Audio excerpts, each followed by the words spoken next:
Bagaimana supaya ini berjalan semuanya? Seorang trader harus punya yang namanya... Halo teman-teman, balik lagi di kontennya Dreva Jurnal dengan saya Salma Bianda. Dan tentunya saya nggak sendiri nih sekarang. Kita tunggu ya siapa yang datang ya. Tara! Halo, Hai Pak. ini nggak berasa episode 43 Betul? dari bulan Agustus. Tanggal 17 Betul. sampai dengan sekarang. Ya. Luar biasa. Buat teman-teman, terima kasih Ya. yang udah support kita punya konten. Terima kasih. Konten belajar, passion dalam dunia yang sangat beresiko, yaitu apalagi kalau bukan perdagangan dunia forex, trading, dan tentu saja sebetulnya konten kita selalu berbicara hal-hal yang Mengedukasi. ya yang berhubungan lah, yang mungkin teman-teman alami ya kita juga alami. So Betul. kita sharing, Betul. kita sama-sama belajar. Benar. Semoga kita semuanya berkembang. Amin. Kita mungkin bahas logika-logika yang biasanya Bapak maksud ya. Logika tuh harus perlu dong. Kalau nggak Perlu. pakai logika, kebayang nggak kita menjalankan sesuatu yang beresiko? Artinya ada kegiatan yang beresiko, Ya. tapi kita nggak menggunakan logika. Wah, itu sih Udah beresiko, banget sih. nggak pakai logika, Betul. ya sudah pasti bukannya profit. Malah MC. Kita bahas apa sih hubungan antara logika dengan perkembangan. Oke. Atau bisa dibilang, kalau kalian tidak melakukan hal ini, saya pastikan kalian pasti kebalikan daripada ekspektasi, yaitu profit. Tapi kalau kalian lakukan ini Pasti. secara disiplin, saya pastikan, tapi by proses ya, bukan instan, Ya. pasti profit. Penasaran? Penasaran pastinya. Penasaran? Pastinya. Penasaran, oke. Tapi sebelum lanjut, Teman-teman subscribe, like, dan komen dulu ya.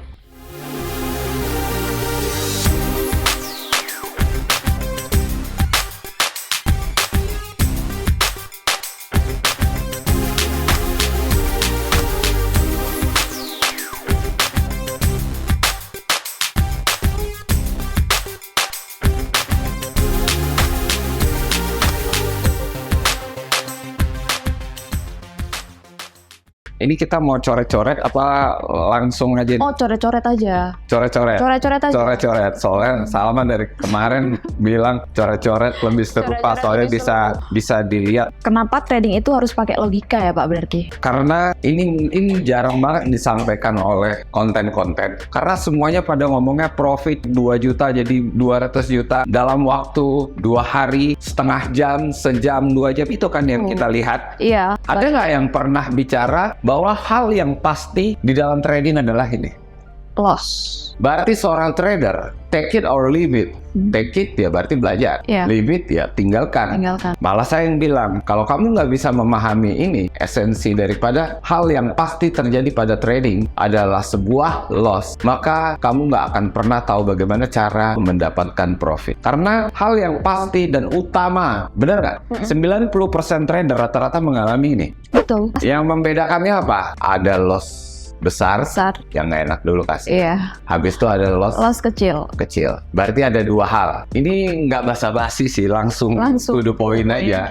Kita kasih pahitnya dulu. Makanya kenapa seorang trader yang pro, mereka fokusnya adalah melakukan yang namanya proteksi. Teks. Apa yang mereka proteksi? Modal. Jadi kalau tanya bagaimana cara rahasia profit, karena kan orang fokusnya cuma profit. Betul. Mereka nggak pernah fokus bahwa ini hal pasti. Hal yang pasti, saya garis bawahi. Hal yang pasti, karena kalau ngomong tentang profit, saya mau berapa tahun pun, bahkan seorang Joe Soros pun, dia nggak akan pernah bilang profit pasti. Profit pasti. Oke. Jadi bagaimana cara mendapatkan profit? Berarti kita harus buka logika kita. Hal yang pasti terjadi pada trading adalah loss. Loss. Perbedaannya, loss itu ada loss besar, ada loss kecil. Terus kalau ada loss besar, loss kecil, berarti apa yang harus dilakukan supaya Anda menjadi seorang trader pro? Suka nggak suka, Anda harus belajar yang namanya proteksi modal. Bagaimana cara proteksi modal? Itulah ada namanya tata cara kelola modal yang disebut dengan money management. Berarti MM. Terus habis itu risk management. Cara kita mengelola atau memproteksi kita punya modal. Karena seorang trader pro, dia paham banget bahwa modal ini adalah nafas dia ketika melakukan transaksi. Jadi saya ibaratkan seorang trader itu seperti seorang diver. Menyelam. Masuk masuk diving ke dalam laut. Apa yang harus dia lakukan? Dia harus siap dong equipment. Mulai dari tabung oksigen. Berarti modal ini seperti ya tabung oksigen O2. Seorang diving dia tidak memperhatikan jumlah tabung oksigennya. Apakah dia akan bisa dengan tenang melakukan kegiatan diving ya? Nafasnya nggak diatur, oksigennya nggak diatur, dia nggak peduli pakai tabung oksigennya dikit aja lah. Ini kan tabung oksigen.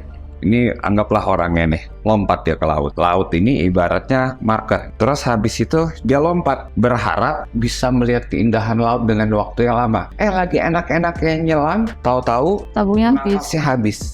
Kenapa? Karena tabungnya kehabisan. Iya. Apa yang terjadi? Resikonya nyawa dong, taruhannya. Betul. Nah, sama kayak trading, kalau dia nggak melakukan proteksi modal, tidak melakukan yang namanya money management, tidak melakukan risk management, terus bagaimana nasibnya? Ya udah pasti dia akan mengalami yang namanya loss. Terus gimana caranya? Kalau seorang trader pro, dia udah tahu tentang yang namanya probabilitas. Saya rasa di beberapa video kita udah ngomong. Sudah banyak. jelasin, betul. Sering banget. Bagaimana caranya? Pro trader, dia paham hal ini, maka dia akan membuat yang namanya batas resiko. Batas resiko saya rasa semuanya udah pada tahu lah. Stop loss, cut loss, risk per trade. Jadi batas resiko per transaksi, mereka kalau agresif banget tidak lebih dari 3%. Walaupun saya menganjurkan untuk seorang pemula 1%. Betul. Ya, atau 2%. Kalau 3% ini sebetulnya cukup besar, tapi kalau untuk seorang pro trader, dia sudah terbiasa melakukan hal seperti ini. Misalnya kamu punya equity $1.000. Ternyata waktu trade,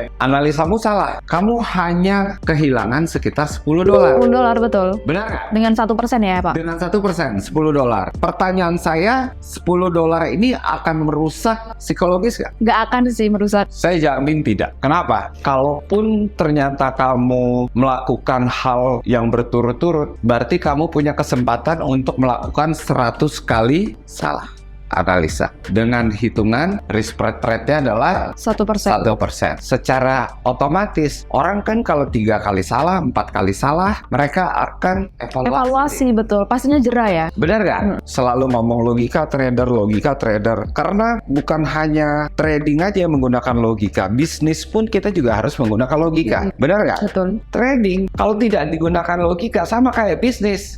Cuman hanya melihat potensi untungnya karena ikut-ikutan orang. Lihat orang untung, wah ini bisnis skincare bagus. Saya nggak bilang bisnis skincare jelek ya. Bisnis skincare bagus. Tapi kan masalahnya bisnis skincare bagus, yang menjalankannya siapa? Jadi FOMO itu ya. FOMO. Lihat nanti bisnis, wah nih kayaknya bisnis pelangsing bagus. Ikutan. Padahal dia belum tahu cara bagaimana menjual produknya.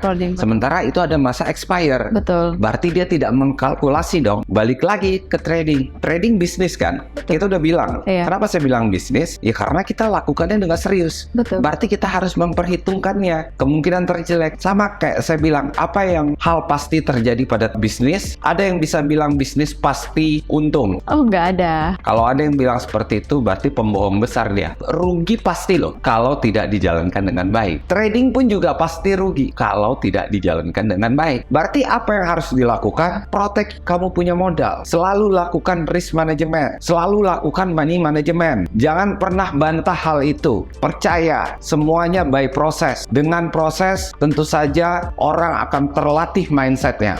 Saya yakin teman-teman yang lebih muda, lebih baik, pasti juga bisa merubah kebiasaannya. Betul. Termasuk cara pola pikir. Kenapa harus menggunakan logika? Logika ini kan tentang cara kebiasaan kita berpikir, menggunakan common sense dalam menyikapi hal-hal yang terjadi pada hidup kita. Anda bisa yang memprediksi masa depan? Tidak bisa. Ketika kita menjadi seorang trader, kita harus antisipasi apa yang akan terjadi nanti. Caranya seperti apa? Ya ini tadi, balik lagi. Dia paham tentang loss, dia tahu tentang ada loss besar. Kalau loss besar udah pasti karena ceroboh. Kalau loss kecil berarti dia fokusnya kepada ini. Benar nggak? Iya. Simpel nggak? Iya, betul. Cara pola pikirnya. Artinya, kalau kamu hanya kehilangan 1%, ya kamu baik-baik aja. Ini tentang masalah kebiasaan kok. Salahnya adalah apa? Banyak konten yang mengajarkan orang untuk buru-buru kaya. Benar nggak? Betul. Makanya kenapa kita lawan dengan logika. Bisnis aja butuh proses, apalagi trading yang jelas-jelas punya resiko. Masa nggak mau gunakan logika? Betul, Iya dong, Betul. simpel kan? simpel. Walaupun kita tentu ada beberapa tips, gunakan data. Orang jangan malas baca dong. Habis itu bagaimana caranya untuk supaya bisa profit lagi? Ya kamu harus mau nggak mau kamu lakukan review. Pro trader sudah terbiasa dengan yang namanya review. Ini udah kita pernah jelaskan. Review tuh buatlah review mingguan. Review mingguan ini maksudnya kenapa? Karena kita manusia ini pasti biasanya kejadian 2 minggu lalu, 3 minggu lalu, sebulan lalu suka lupa. Iya, Tapi kalau kita melakukan review mingguan, otomatis kita akan mengingat detail by detail. Setuju? setuju. Oke. Terus berikutnya lagi, kenapa kita harus menggunakan logika? Kalau kita menggunakan logika, review kita ini biasanya pasti akan, oh gue buat loss karena gue ternyata over volume. Iya. Oh ternyata gue waktu loss, gue masuk ke pasar nggak menggunakan konfirmasi, baik itu data fundamental dan juga konfirmasi dari teknikal. Berarti kesalahan itu jadi pembelajaran ya Pak? Iya dong, orang kan belajar dari kesalahan. Sekarang saya tanya, manusia ini luar biasa. Manusia ini bisa belajar dari manusia lain. Kenapa saya bilang seperti itu? Bahkan bisa belajar dari dirinya sendiri. Kita dilahirkan dari bayi yang ngasuh orang tua dong. Belajar apa? Kalau bayi pertama kali belajar buka mata. Kemudian belajar mengeluarkan suara. Belajar tengkurap. Belajar merangkak. Belajar berjalan. Terus habis itu mulai melakukan aktivitas sekolah. Sampai akhirnya pada satu hari dia dewasa, bertumbuh, punya keluarga, punya kehidupan. Balik lagi, kehidupannya seperti apa? Happy kah? Bagus kah? Atau kebalikannya? Apa yang membuat orang itu bagus? Kebiasaan. Saya mau tanya, simple aja, kita pakai logika. Kalau orang udah terbiasa bohong, mau nggak orang berbisnis sama orang tersebut? Nggak mau, karena dari kata-katanya udah bohong Oke. ya. Kata-katanya bohong. Terus besoknya dia akan ketemu sama circle pertemanannya. Jangan berbisnis sama dia, dia tukang bohong tuh. Itu seperti dia ibaratnya memupuk sesuatu Oh ya, dari kebiasaan-kebiasaannya. Repetisi kan? betul. Itu simpel sih. Itu ilmu sebetulnya sehari-hari. Kenapa kita harus gunakan logika, terutama ketika melakukan trading. Dan banyak orang yang nggak mau bicarakan ini, ya karena mungkin ada yang jualan, ngomongnya cuma tentang profit. Kalau kita, ya kita bicara apa adanya. Kenapa? Karena kita Realita. pengen teman-teman realistis. Kalau teman-teman realistis, otomatis Anda bisa make money dari sini, tapi by proses. Betul. Bagaimana supaya ini berjalan semuanya? Ini kan yang banyak orang tanya. Iya, Itulah seorang trader harus punya yang namanya, mau pakai bahasa Indonesia, bahasa Inggris, trading plan aja deh. trading buat ya. plan ya. Apa trading plan itu? Trading plan harus berdasarkan data dong. Betul. Ini kira-kira yang terjadi pada masa akan datang, sentimen pasar seperti apa? Ya contoh, isu saat kemarin inflasi 450 BPS. Kemudian ternyata angka inflasinya melandai. Berarti ekspektasi suku bunganya kemungkinan tetap atau bisa jadi nggak ada kenaikan suku bunga seperti 2022 sampai menjelang Mei 2023. Ya kan? Bahkan pada 2023 April itu ternyata angka inflasinya turun. Turun ya. Pakai data kan, ternyata harganya rally dong, tembus sampai 2045 untuk XAUUSD. Itu kan by data. Karena kalau kita lihat pada tanggal 28 Februari, itu harga ada di 1800-an. Berarti seorang trader harus paham dong tentang data. Data. Kita gunakan data dong, makanya kenapa kita harus gunakan logika. Masuk akal ya? Masuk akal. Jadi trading plan ini adalah berupa kapan kita masuk, bahkan dengan rencana kapan kita keluar dari pasar, berapa resiko, berapa profit yang ideal, bahkan dengan modal berapa. Ini berupa rencana transaksi. Bruce Pomler bilang, saya tahu kapan saya keluar, bahkan sebelum saya Masuk.